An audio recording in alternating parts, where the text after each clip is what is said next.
Dalam Bapa dan Putra dan Roh Kudus. Amin. Allah yang penuh kasih, Engkau telah memanggil kami kepada kekudusan. Engkau memanggil kami kepada kebersatuan dengan Engkau. Bahkan sebelum kami dilahirkan pun Engkau merencanakan kebahagiaan, kedamaian, kekudusan hidup kami.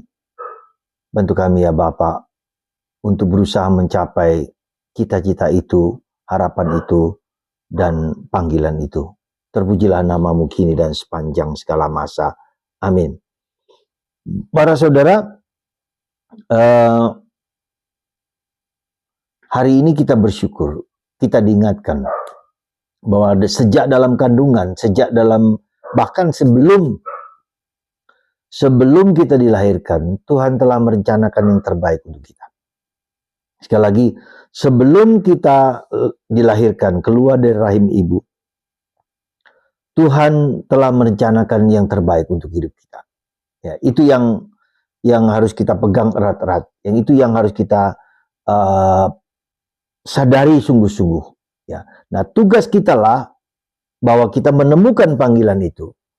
Pertama-tama kita dipanggil kepada kekudusan setiap orang yang dibaptis.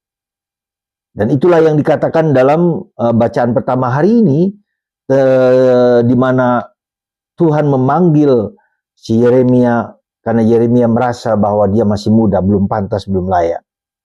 Sejak dalam kandungan ibu, engkau dipanggil kepada kekudusan, dipanggil sebagai nabi.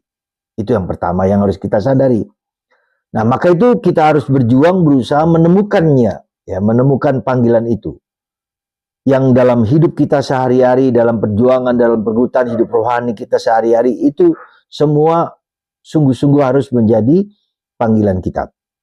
Nah, tetapi untuk bisa sampai ke sana kita harus tahu bahwa ada hambatan, ada halangan, ada ketidakmampuan kita melihatnya. Nah, itulah yang kita sebut dalam bacaan Injil hari ini, bahwa benih itu, ya, benih yang ada dalam hati kita, yang diberikan Tuhan kepada kita itu tertutup, terhambat oleh apa? Oleh batu-batu, oleh duri, ya, oleh dosa, oleh kelemahan, oleh keterbatasan kita. Nah, karena itulah maka benih itu supaya tumbuh subur harus dibuang segala macam batu, segala macam duri, segala macam semak-semak, dan segala macam hambatan-hambatan apapun juga dalam hidup kita. Maka dalam bacaan Injil hari ini, Yesus memberikan perumpamaan tentang penabur dan benih. Jadi yang ditaburkan Tuhan dalam diri kita, benih-benih itu harus tumbuh besar, harus melimpah besar, ya, dan tak terhingga, tak terbatas. Seperti alam semesta tak terbatas, Tuhan juga adalah Allah yang tak terbatas, abundance, kelimpahan yang berlimpah-limpah. Maka kalau Tuhan saja percaya kepada kita, kalau alam semesta aja percaya kepada kita, mengapa kita tidak percaya akan apa yang Tuhan telah berikan dalam diri kita? Itulah saudara, ironinya dalam diri kita seringkali terjadi demikian. Tuhan percaya kepada kita, Tuhan mempercayakan diri kepada kita apapun sebesar apapun. Tapi kita seringkali tidak percaya dengan diri kita sendiri. Kita takut, kita ragu, kita malu, kita tidak berdaya, kita merasa berdosa, kita merasa lemah. Betul memang ada kelemahan, betul memang ada kekurangan, betul memang ada keterbatasan. Tetapi kita harus percaya sungguh-sungguh. Sekali lagi, Tuhan mengendaki kita untuk berkelimpahan.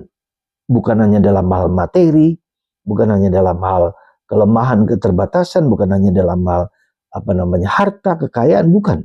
Tapi dalam hal keutamaan. Sekali lagi, keutamaan. Ya. Yang Tuhan butuhkan bagi kita hanyalah keutamaan. Keutamaan dan keutamaan.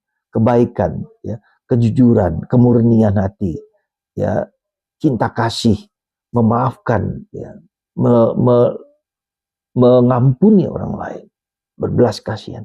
Itu yang Tuhan berikan kepada kita, yang harus kita tumbuhkan, kita kembangkan, dan kita limpahkan kepada orang lain. Semoga Anda dan saya percaya akan rahmat yang berkelimpahan dalam hidup kita. Tuhan memberkati Anda dan saya semua dalam nama Bapa dan Putra dan Roh Kudus. Amin.